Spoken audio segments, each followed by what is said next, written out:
bimbang sama ada seminar anjuran IKIM ini merupakan satu langkah bagi kerajaan untuk meminda undang-undang Malaysia tanpa melalui parlimen. Jadi ini satu kebimbangan yang saya nak suarakan di sini. Terus pengurusi, saya nak rujuk juga kepada 310000 Suhakam dan 320000 Institut Integriti Malaysia. Peruntukan bagi Suhakam pada tahun ini ialah RM10,986,200, tetapi ia telah dikurangkan kepada RM5,509,400 bagi tahun 2016. Sehubungan dengan itu, peruntukan bagi Institut Integriti Malaysia (IIM) juga dikurangkan daripada RM11,738,000 ke RM6,26,900 pada tahun 2016. Kedua-dua jabatan ini, peruntukan mereka telah pun dikurangkan, dipotong 50%. Satu pemotongan yang begitu drastik bagi kedua-dua agensi ini. Jadi kita nak tahu sama ada apakah kedudukan Suhakam dan juga IIM, Institut Integriti Malaysia ini bagi kerajaan. Dan apakah ini hala tuju kerajaan pusat yang mana Suhakam ni tidak lagi penting, Institut Integriti Malaysia yang mempromosi integriti tidak lagi penting. Itu sebab peruntukannya dipotong 50% dan kita nak tahu macam manakah kedua-dua agensi kerajaan ini akan mengadakan aktiviti program mereka untuk mempromosi hak asasi manusia dan juga integriti. Adakah ini juga menunjukkan bahawa kerajaan pusat kita di bawah Yang Amat Berhormat Perdana Menteri ini, isu integriti tidak lagi penting, isu hak asasi manusia tidak lagi penting. Seputih. Sikit. Boleh nak tanya? Yang mana satu yang Muhammad? Lenggong dulu. Okey dah, Lenggong. Sila Lenggong. Dia mesti suka saya punya. Seputih, saya nak tengok satu je. Saya mau tanya. Saya tengok Seputih tadi. Seputih, saya minta Seputih jawab ni saja. Saya tengok Seputih memperjuangkan supaya tambah bajet. Apa saya semalam sokong? Apa saya?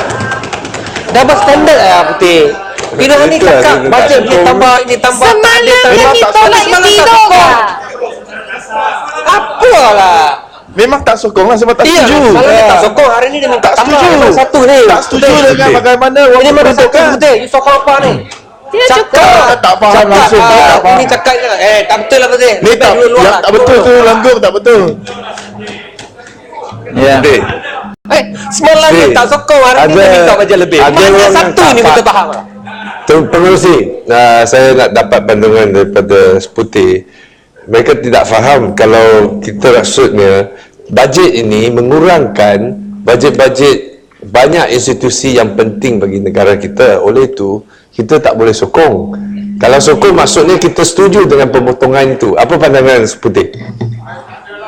Saya setuju. Itu sebab kita pergi daripada kementerian ke kementerian untuk menunjukkan macam mana tidak betul bagi bajet untuk tahun 2016. Jadi, Lenggong dengar betul-betul. Betul pengurusi. Dan kalau saya lihat yang putiran, Ana pun mau tanya. Sikit je. Ana pun tak faham. Sebab saya sayang kat awak. Tanya sikit ya. Apakah yang Muhammad sedar bahawa bajet yang kita bentangkan itu, sebelum kita bentangkan bajet, yang Muhammad semua dah setuju untuk tolak. Jadi tak betul lah kata bajet yang ditolak kerana kurang peruntukan. Sebelum kita perkenalkan bajet, perbankan perkenalkan bajet dia. Perbankan dah tolak bajet. Ini convention apa ni? Menteri pun boleh. Pengen Seputih dia cakap lah. Sudah cukup lah Seputih. Seputih bagi laluan. Pengerusi, saya agak Seputih bagi laluan.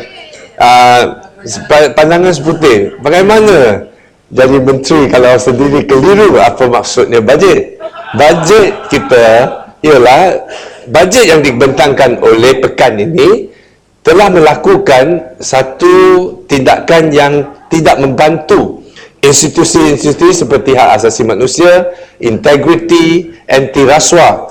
Itu kalau nilai bajet itu tolak benda-benda ini, maksudnya bajet yang dibentangkan oleh pekan ini menentang hak asasi manusia dan tidak berintegriti dan sokong rasuah. Apa pandangan Seputih? Ini pusing macam nombor 8 lah sekarang. Dato' Pengerusi, saya rasa kita perlu bagi satu khusus tentang demokrasi dan juga fungsi parlimen dan fungsi alternatif seperti government. 4 minit lagi. Ya, 4 minit. Okey, kita sudi bagi tawarkan khusus macam mana jadi pembangkang yang berkesan bagi Ara dan rakan-rakan sebelah depan saya. Sedikit saja. Minta bakang sebelah Institusi integriti dan suakan kata pada mula dia mereka ingin anjurkan khusus untuk ahli-ahli Parlimen Barisan Nasional, tapi sekarang tak ada bajet untuk buat. Mungkin itu sebab Arau dan rakan-rakan nak potong peruntukan bagi Suhakam dan Integriti Institut Integriti Malaysia. Tadi pengurusi, dan sebenarnya saya lihat ada satu jabatan panggil bahagian penjenamaan negara yang mana bajet untuk tahun ni 15 juta dipotong ke 10 juta untuk tahun depan. Sebenarnya apakah fungsi bahagian penjenamaan negara ini? Ini adalah di bawah putiran 8000. Jadi saya berharap pihak kementerian boleh beri satu penerangan tentang fungsi itu. Kalau ini tidak membantu negara, Petatan. cukuplah dia, kita beli. Cukup. Tutup mic dia dah mengurusi supaya saya boleh teruskan. Cukup. Dato' Pengerusi, saya juga nak rujuk kepada putiran 370000 unit pengurusan prestasi dan pelaksanaan. Itu pemandu. Yang mana peruntukannya juga dipotong banyak dari 142 juta untuk tahun ini potong kepada 29 juta ringgit.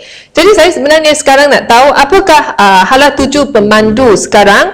Dulu yang senator kita Idris Jala adalah menteri kabinet, tapi sekarang dia bukan lagi menteri di dalam kabinet. Adakah dia masih mengetuai pemandu? Dan kalau ini yang pemotongan yang begitu drastik dalam unit pemandu ni masukkan yang unit ini nampaknya boleh ada ataupun boleh mungkin tidak perlu lagi. Jadi saya nak minta kerajaan bagi satu penjelasan tentang peranan pemandu dan juga fungsinya sekarang. Tadi pengurusi, saya juga nak rujuk Poin terakhir. rujuk kepada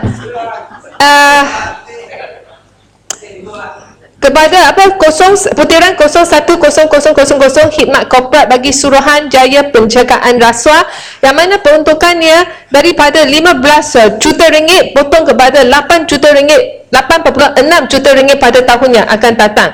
Adakah ini juga bermaksud bahawa kerajaan tidak lagi memandang serius bagi Suruhanjaya Pencegahan Rasuah itu sebab peruntukannya dipotong dengan begitu drastik? Dan juga saya nak juga tanya, adakah yang servis bagi Suruhanjaya Pencegahan Rasuah ataupun SPRM ini adalah closed service, yang mana pegawainya tidak boleh dipindah minta keluar ataupun ditambah pegawai masuk ke dalam SPRM ini, kerana kita lihat yang bila case 1 MDB ini dalam waktu peak tentang siasatan itu boleh ada 2 pegawai kanan yang boleh dialih keluar ke SPRM dan lepas itu dimasukkan balik semula. Jadi kami nak tahu apakah yang sistem di bawah pegawai SPRM ini.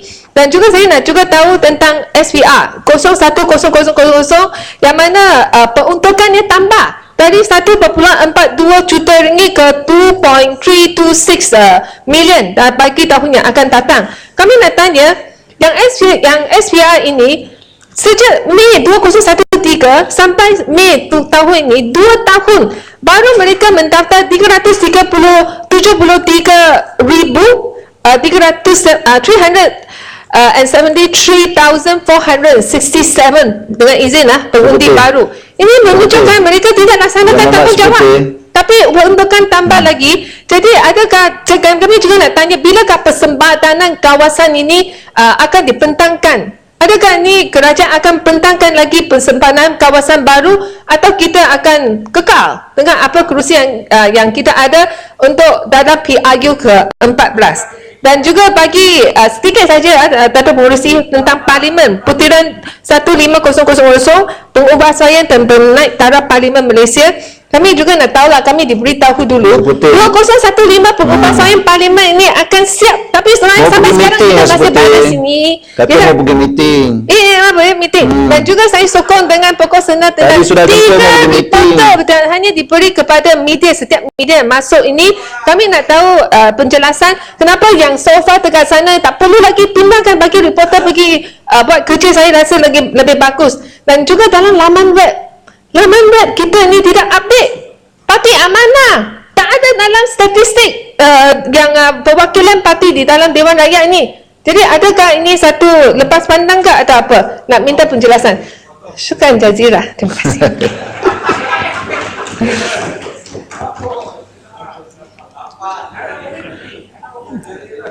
Bagi wanita